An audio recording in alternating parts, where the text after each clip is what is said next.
1 Timóteo 4:15, que diz assim: seja diligente nessas coisas, dedique-se inteiramente a elas,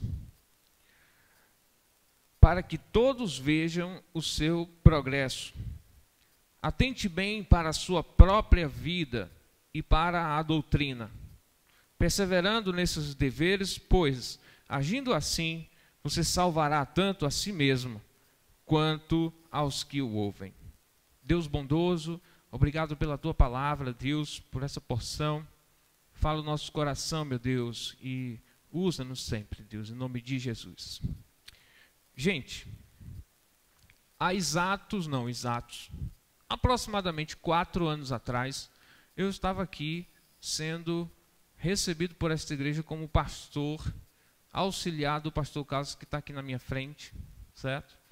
E isso foi em outubro, finalzinho de outubro de 2014. E de lá para cá, eu me lembro de muitas experiências, muitas coisas boas que a gente tem vivido aqui como igreja, e marcam a minha vida, né? E eu escolhi a leitura dessa carta de Timóteo porque tem a ver com essa coisa do chamado e ministério pastoral. Eu percebo que de lá para cá eu tenho crescido não apenas na questão ministerial, né? Não apenas na questão profissional, pastor, mas também como pessoa, como ser humano, como pai, como esposo, como amigo, como, sei lá, várias áreas da minha vida. Eu percebo que eu dei uma melhorada, dei uma crescida. Há muito custo, às vezes renunciando a determinadas coisas dentro de mim mesmo, mas hoje eu me considero uma pessoa melhor pelo fato de estar sendo um pastor, né, pastoreando uma igreja, cuidando de vidas. Por quê? Porque a responsabilidade é muito grande. Não é? A responsabilidade não é grande? E acaba que você se cobra e você tenta fazer melhor, você tenta melhorar, se aperfeiçoar, né? E uma das coisas que eu percebo que hoje está muito forte na minha cabeça, como pastor, é que nossa missão como líderes, como pregadores, como pastores, como orientadores do povo de Deus, é preparar pessoas para a obra, para o reino. Por quê? Porque nós não fazemos nada sozinhos. Nós não estamos aqui para fazer todo o trabalho, realizar toda a obra. Nem Jesus tomou isso para si, não é verdade? Nem Jesus disse, deixa que eu faço. Não, mas Jesus, eu gostaria... Eu vim aqui só mesmo para fazer e vocês verem eu fazendo. Não foi. Não é? Jesus, ele mostrou como é que faz, ele ensinou e disse, olha, eu vou sair daqui desse mundo fisicamente, mas vou deixar para vocês o Espírito Santo, o Consolador, e vocês vão fazer agora as coisas que eu estava fazendo, vão fazer coisas ainda maiores daquilo que eu já fiz. Daquilo que eu ensinei, vocês vão aprender tudo que foi ensinado e vão repassar para as outras pessoas, perfeito? Foi isso.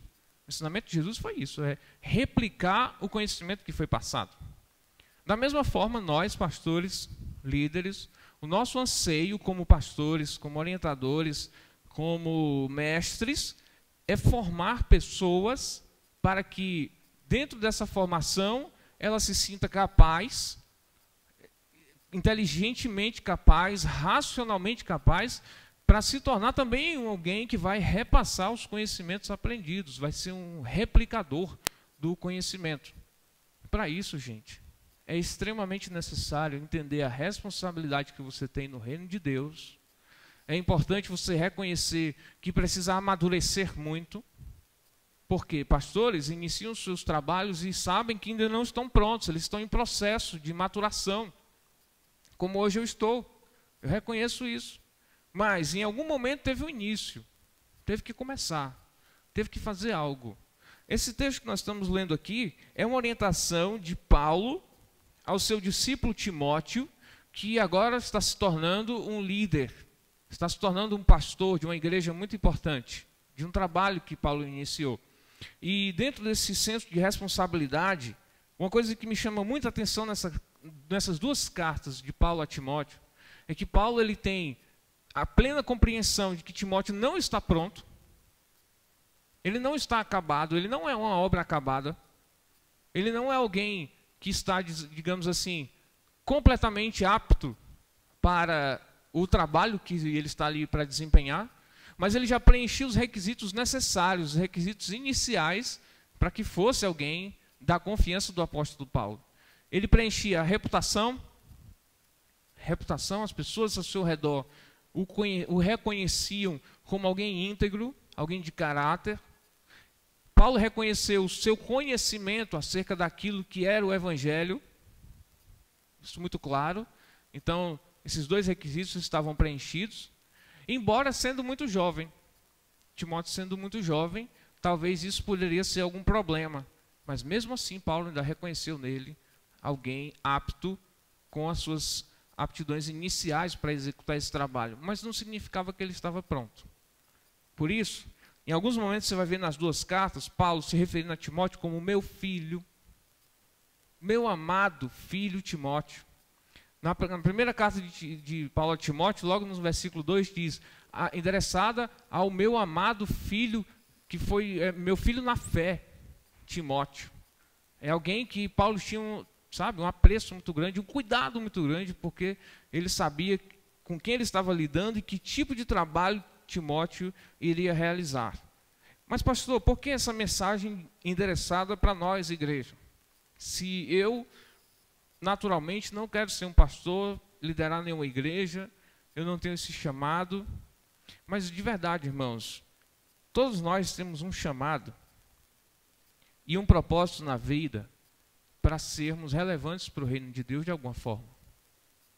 Pode ser que você não seja um ministro da palavra de Deus, ou uma ministra.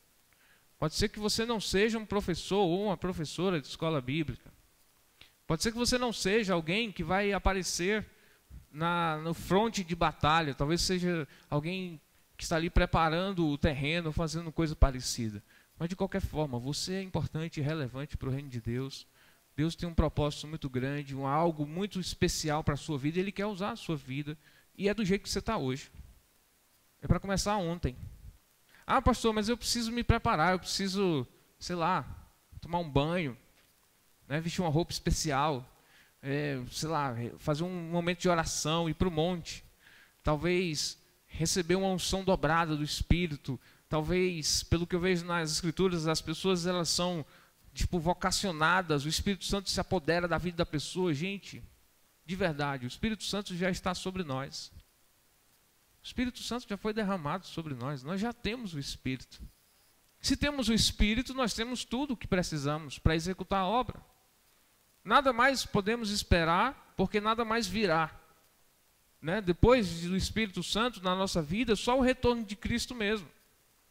Então, se temos o Espírito Santo de Deus, temos o próprio Deus conosco, nada nos impede de agir, nada nos impede de tomarmos a frente e fazermos aquilo que Deus quer da nossa vida. Nada. Eu fico imaginando essa tensão que estava aqui presente no coração deste jovem Timóteo, mas Paulo tenta acalmar esse jovem, mostrando para ele que existem coisas que ele não pode abrir mão e existem coisas que ele não vai resolver. Existem coisas que dependem do seu trabalho e tem coisas que não. Tanto é que ele não chega a dizer exatamente o que vai acontecer ou não vai. Ele não traz aqui uma cartilha daquilo que vai, né, tudo que ele vai encontrar, sabendo, Paulo, que coisas ruins iriam acontecer, que Timóteo ia errar, que haveria momentos difíceis na vida dele. Mas atente aqui para o versículo 16. No versículo 16, Paulo diz: atente bem para a sua própria vida e para a doutrina, perseverando nesses deveres, pois agindo assim, você salvará tanto a si mesmo, quanto aos que o ouvem. Aqui é o sonho e o desejo de todo pastor, todo preparador, todo mestre e orientador, assim como Paulo está orientando Timóteo. O sonho de que a pessoa que ele orientou seja salva e ajude na salvação das pessoas que vão ouvi-lo. Se isso acontecer, gente, a gente já cumpriu nossa missão como mestre. A gente já cumpriu o nosso chamado de orientador. Agora ele sabe que se Timóteo não atentar bem para a sua própria vida, nada disso vai acontecer. E aí a gente tem que chegar muito sério como líder, como pastor, e dizer: meu irmão, se você não cuidar da sua própria vida, você não tem condições de cuidar da vida de ninguém. Vou repetir: se você não cuida da sua própria vida, você não tem condições de cuidar da vida de ninguém. Você não tem condições de ser um marido, sabia? Não tem condições de ser marido. Se você não cuida da sua própria vida, se você não é zeloso com a sua própria vida, como é que você vai ser zeloso com a vida da sua esposa? E vice-versa, né? Se a esposa ela não cuida bem de si mesma, como é que ela vai cuidar de outra pessoa, de um marido? Né? Porque a palavra de Deus ela fala sobre isso, de ajudar e ser ajudador mútuo, cuidando um do outro. Se você não cuida bem de si mesmo, como é que você vai cuidar de uma criança, de um filho? Se você não cuida bem de si mesmo, como é que você vai assumir uma responsabilidade lá no seu trabalho de cuidar da vida das outras pessoas? Se você não cuida bem de si mesmo, como é que você vai querer ser alguém importante para o reino de Deus e executar as obras que Deus quer na sua vida? Porque se você não cuida de você mesmo. E lembrando que esse cuidar de si mesmo não é apenas questão do pecado. O pecado é algo que destrói a vida. A gente precisa lutar contra isso. Algumas pessoas estão em pecados e outras não. Tem gente que não está em pecado, mas não está cuidando de si mesmo. Concorda? Tem. Só pelo fato de não estar cuidando de si mesmo, já está pecando, certo? Mas entenda, muitas vezes as pessoas não estão em pecados, naqueles pecados que a gente conhece como pecados tradicionais, mas não estão cuidando de si mesmos.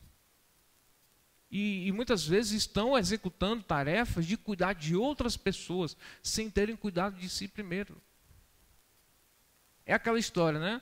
O menino chega para o pastor: pastor, eu comecei a namorar, né? Desencalhei, pastor. Né? Tipo, 18 anos, desencalhei, vai dar certo. Já estou me programando aí para casar, né? Talvez daqui a 2 anos.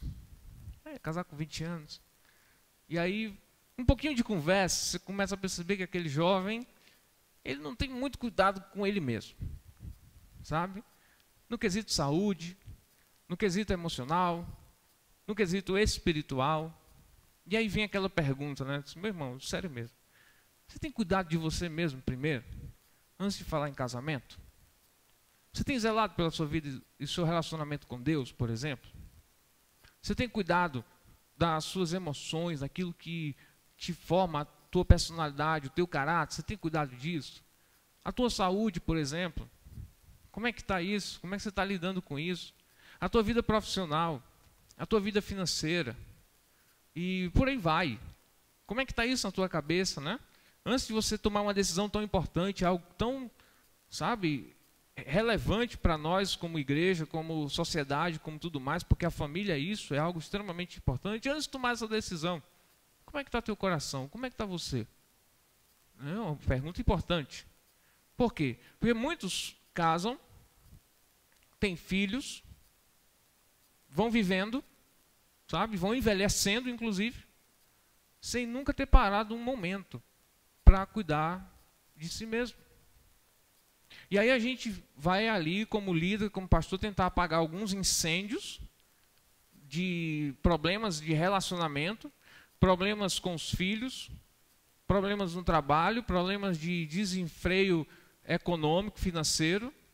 A gente tenta, né, ajudar de alguma forma, mas a gente sabe que o problema não está ali naquele momento específico. O problema está ali uns anos atrás, onde aquela pessoa optou por não zelar e não cuidar de si. Foi vivendo, foi assumindo responsabilidades, foi casando, foi tendo filhos, foi assumindo, né, trabalhos e tudo mais, sem ter parado um momento para cuidar de si mesmo. Primeira coisa que Paulo fala sobre esse cuidar para atentar para a sua própria vida, logo em seguida ele fala da doutrina. O que é essa doutrina? O que é isso que ele está dizendo, né? Cuide bem da sua vida e atente para a doutrina. Porque a gente sabe que nessa doutrina que Paulo está falando, está contida a palavra de Deus, que é lâmpada para os nossos pés, é luz para o nosso caminho. A palavra de Deus, que é o orientador, é a nossa guia. E eu costumo dizer que espiritualidade é isso, né? É o impulso, é a ousadia que nos move, é aquela razão de ser. É a motivação, é o que me motiva. É o que me faz levantar pela manhã. É o que me faz dormir e acordar e viver. É isso. É a palavra de Deus. É Deus na minha vida, né? É Deus trabalhando no meu coração. E aí, você faz um autoexame e se pergunta, meu Deus, geralmente eu olho ali para cima quando eu falo com Deus na pregação. Deus, olha aqui para a minha vida, Senhor. Como é que está a minha vida? Como é que está meu relacionamento contigo? O que é que eu conheço do que é a tua palavra? O que é que eu sei antecipadamente, o que é que o Senhor iria dizer caso eu lhe fizesse uma pergunta?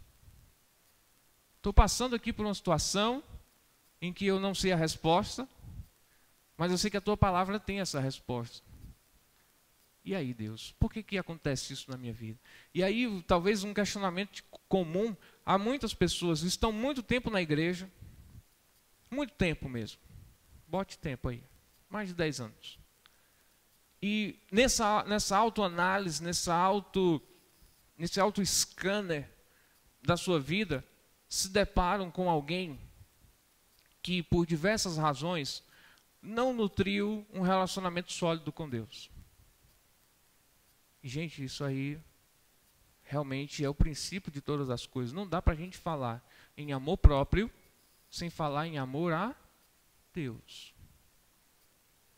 Amor próprio, para o cristão, é sinônimo de amor a Deus. Ame a Deus. Busque, em primeiro lugar, o reino de Deus e a sua justiça.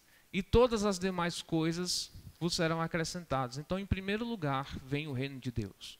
Imagina uma pirâmide, onde no topo está Deus, e aqui nos outros polos está você e as outras pessoas. Mas Deus, nessa hierarquia dessa pirâmide, está lá em cima e dele provém todas as coisas, porque dele, por ele e para ele são todas as coisas. Inclusive, para que eu me relacione bem com pessoas ao meu redor, eu preciso ter Deus na minha vida. Né? Para que eu me relacione bem comigo mesmo, eu preciso ter Deus na minha vida. Então, Timóteo, cuida bem da tua vida e atenta para essa doutrina, para esse ensinamento que eu estou te fazendo. Faz isso. Tu vai ver, cara, tu vai conseguir salvar a você mesmo e as pessoas que te ouvem. Mas por quê? Porque você está cuidando de você primeiro. Você está zelando pela sua própria vida. É um raciocínio muito inteligente, muito lógico. Se eu cuido de mim, eu tenho condições de cuidar das pessoas que estão ao meu redor. Eu tenho condições de, com a minha palavra, salvar pessoas que vão me ouvir. Nesse conceito de salvação, você tem que entender que nós estamos falando de vida eterna, sim, mas estamos falando também de uma salvação prática, de uma glória de Deus no dia a dia. Pessoas sendo libertas de vícios, pessoas sendo colocadas em lugar de destaque na sociedade por causa de uma palavra, por causa de uma orientação, por causa de um estilo de vida que eu optei. Eu estou impactando vidas, eu estou impactando pessoas ao meu redor, mas tudo porque eu optei primeiro cuidar de mim mesmo.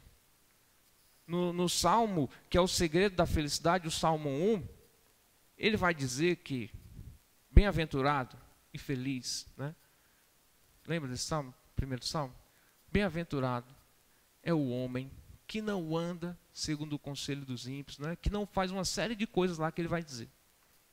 Mas antes, primeiro ele diz, não faça isso, mas antes, o que é que ele faz? Ele se dedica ao quê? A lei do Senhor. Ele medita na palavra de Deus, de dia e de noite. Pronto, o segredo da felicidade. Meditar na palavra de Deus, de dia e de noite. Eu já expliquei o que é meditar. Meditação na palavra não é leitura na palavra. Meu amigo, que tem de gente lendo Bíblia por aí, mas que nunca meditou naquilo que leu? Não tem gente que é assim? Tem gente, por exemplo, que é extremamente conhecedor de Bíblia. Teólogos, sabe? Todo mundo tem um pouquinho de teólogo na vida, mas gente que conhece de Bíblia, que tu vai falar uma coisa com ela, pá, mas a Bíblia diz isso, a Bíblia diz aquilo. Eu sei que a Bíblia tem essa informação, isso que você está falando não é verdade, a Bíblia fala assim, papapá, né? E a pessoa extremamente conhecedora. Cara, mas isso não é tudo. Conhecimento nos livra de erros, de tomar decisões erradas, mas não é tudo na nossa vida. Por isso que o salmista diz, eu além de conhecer a palavra, eu medito nessa palavra de dia e de noite. E a meditação, gente, é tipo o momento da solitude. Já ouviram falar em solitude? Que é diferente de solidão. Solidão é eu me isolar. Solidão eu vou para um lugar bem longe, né, pastor? Vou para uma casa de praia deserta. Vou para uma serra. Vou para o, sei lá, o Polo Norte. Eu vou para um lugar e fico sozinho. Isso é solidão. Solitude não tem nada a ver com isso. Essa solitude para meditação e meditar naquilo que você está lendo, que a palavra de Deus faz, você pode fazer como eu, lavando a louça de casa. Bia adora esse momento de meditação meu. A louça fica um brinco. Sabe, Bia está lá no quarto, Bia está estudando ali, ela está aqui do meu lado, me ajudando a lavar a louça, mas eu estou calado ali, não estou muito concentrado naquilo que eu estou fazendo na hora, porque a minha cabeça está meditando. Estou meditando em coisas que Deus falou no meu coração, naquilo que eu li. Meditando, como nessa semana, por exemplo, eu estava meditando sobre isso, 4 anos já como pastor no IBEC, meu Deus, que coisa, né? O tempo passa rápido. Meu Deus, quantas coisas aconteceram, meu Senhor, será que eu tenho sido um bom pastor e tal? E fico naquela, meditando, conversando com Deus, né? É um momento de solitude, onde eu não estou sozinho, mas fechado aqui dentro da minha cabecinha, estou trabalhando a minha própria vida. Estou trabalhando a minha alma. Estou espiritualmente conectado com Deus. Né? Embora a gente saiba que isso não é para durar o dia todo. Perfeito? Isso não é para durar o dia todo não, tá bom? Porque está errado. Isso aí não é correto. Né? Aquelas pessoas que dizem, para eu ser um ser mais espiritual, o dia inteiro agora me dedicarei às orações. Né? Ninguém fale comigo. Tá bom? Porque agora eu sou um ser espiritual e estou no momento de solitude, de meditação. Por favor, não me incomode. E a vida vai passando, essa pessoa não interage, não prega a palavra, não vive nada, e aí começa a não cumprir o chamado de Deus para a sua vida. Então, por isso que tem um limite. A meditação ela é um momento do dia, você medita e vai viver. Você medita e vai trabalhar. Você medita e vai dar uns beijos na boca. Certo? Precisa. Tem aquela brincadeira da mulher que foi conversar com o pastor, e dizer, pastor, meu marido é um ser religioso, espiritual, ora demais, lê a Bíblia, mas o problema, pastor, é que ele só faz isso. Ele só ora, só lê a Bíblia, na hora de namorar que é bom. Eu pego na mão dele, aí ele, vamos orar, irmã, vamos orar agora, porque as tentações, né, os momentos, vamos ler a Bíblia, e a vida, e o vamos ver, né? E o beijo na boca, e o namorites, né? Na minha versão, o tchuniná. Que hora vai ter esse negócio? Não vai ter, não? Não, porque agora eu sou um ser espiritual. Isso não é ser espiritual. O ser espiritual, o crente mesmo, espiritualizado, ele vive, sabe? Ele interage com pessoas, ele ama, ele tem raiva das pessoas também, mas ele perdoa. Ele pede perdão e ele vai vivendo, os dias vão passando e ele está vivendo, porque ele está vivo. Isso é uma espiritualidade saudável. É vida, é contato, é Deus na sua vida no dia a dia. Então existem momentos que isso vai acontecer. Tanto é que, por exemplo, no que diz respeito à saúde, lá no versículo 23 do capítulo 5, Paulo diz para Timóteo, não continue a beber somente água. Tome também um pouco de vinho, por causa do seu estômago e das frequentes enfermidades. Olha aí. né? O vinho aqui sendo usado como remédio, com um fim medicinal para Timóteo. Você precisa tratar a sua saúde. Ou seja, nem só realmente da palavra e do conhecimento você vai viver, não. Você precisa tratar a sua vida também, a sua saúde. De que adianta tanto conhecimento, né? De que adianta tanto estudo, se você vai morrer cedo? Não parou para pensar sobre isso? Por quê? Porque você não cuida da sua saúde. E aí é um conjunto de coisas. A gente tem que ensinar para as pessoas, e nós pastores, nós como igreja, gente, cuidar da saúde também é importante. Faz parte do evangelho de Deus, faz parte da nossa vida. Oi? Espera aí, deixa eu me recuperar do susto. Pronto? Amém? Não faça mais isso. Oi, pode baixar um pouquinho aqui. Eu não quero mais esse susto, não. Pode baixar mais. Mais. Pronto. Não, mais. Mais. Eu não sei o que aconteceu, eu não quero que se repita. Voltando. Cuidar da saúde é algo muito importante, né? A gente precisa ter esse raciocínio de que, cuidando da nossa saúde, a gente vai estar cuidando das pessoas também ao nosso redor, né? Eu não sou atleta, certo? Eu não sou atleta. Nem gosto de academia. Detesto. Mas eu vou. Sabia? Estou lá, toda semana. Pelo menos 3, 4 vezes na semana estou lá, fazendo academia. Não vou ficar igual o Marquinhos, não. Marquinhos sarado. Mas eu vou. Né? Eu sei que na minha constituição física eu não vou chegar a um nível de musculação, né, height. Mas eu vou fazer minha esteira, né, trocar uma ideia lá com os instrutores. Eu já chego logo dizendo, não que eu precise, né? Não que eu precise, estou bem. Mas vim, né? Estamos aqui participando, fazendo isso. Mas também não só a saúde. Qual é o maior dos problemas que nós enfrentamos dentro de uma igreja, dentro de um casamento, dentro do relacionamento pais e filhos? Tem a ver com a questão emocional e a questão espiritual. Eu já disse aqui várias vezes, gente, não tem como separar emoção de espiritualidade. Essas duas coisas estão conectadas. Não existe alguém muito espiritual e um destemperado no trânsito. Não existe. Ele já não é espiritual por ser muito destemperado lá no trânsito. Seria alguém que mataria o rival dele no trânsito, né? Parece até que está competindo com alguém. Não, mas ele é uma pessoa muito espiritual. Conhece bem a palavra, pregador, pessoas se convertem e tal. Só tem esse problema. Não pode ter um problema no trânsito que já quer brigar, sai do carro, quer dar nas pessoas. Como assim, gente? Que espiritual é esse? Que ser evoluído é esse?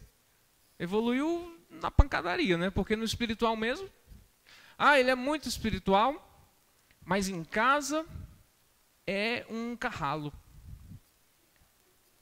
Né? Na nossa expressão nordestina, carralo. Que dá coice. Não é qualquer cavalo, é um cavalo que dá coice, irmão. Mas ele é muito espiritual. Chega cedo na igreja, ajuda, né? É do louvor, é um pregador, ajuda financeiramente, né? Dá o seu dízimo, é uma pessoa generosa, certamente, um ser espiritual. Fora de casa, porque dentro de casa, muitas vezes, um cavalinho batizado, né, que dá coice à torta e à direita. E aí, gente, como é que a gente faz aí nessa hora? Porque pessoas têm separado emocionalidade de espiritualidade. Só que essas duas coisas não se separam, elas estão juntas. Quando Paulo está dizendo, cuida e atenta para a tua própria vida, está aí, ele está falando, cuida das tuas emoções, cuida da tua espiritualidade, cuida da tua saúde, tudo isso compõe o que é o ser humano. Se você negligencia uma dessas áreas, você está negligenciando um todo. Aí a gente volta a algumas conversas de uns tempos atrás, onde eu sempre falei, gente,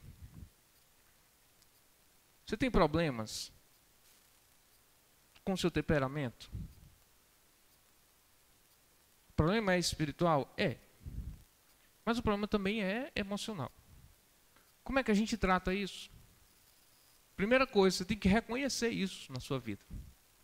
Você tem que se amar a partir daí, reconhecendo que você é uma pessoa destemperada emocionalmente. Que você não tem controle sobre isso. Que inclusive você precisa de ajuda. Né? Talvez ajuda até profissional mesmo, nessa área, buscar um psicólogo ou um psiquiatra, sei lá. Né? Dependendo do grau da coisa. Já falei muitas vezes aqui, eu fico fazendo essa campanha de um projeto lá da IBC chamado Celebrando a Restauração. Não foi? Já falei isso várias vezes aqui, não tem como ninguém dizer que eu nunca falei isso, porque eu já falei várias vezes.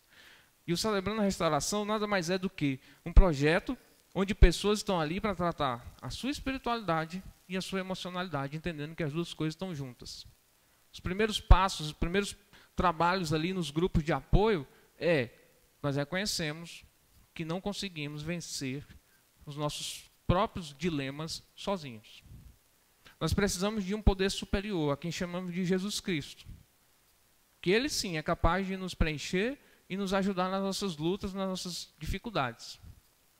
Depois disso, nós reconhecemos que também precisamos de pessoas. Que pessoas nos ajudam a trabalhar essas questões da nossa vida.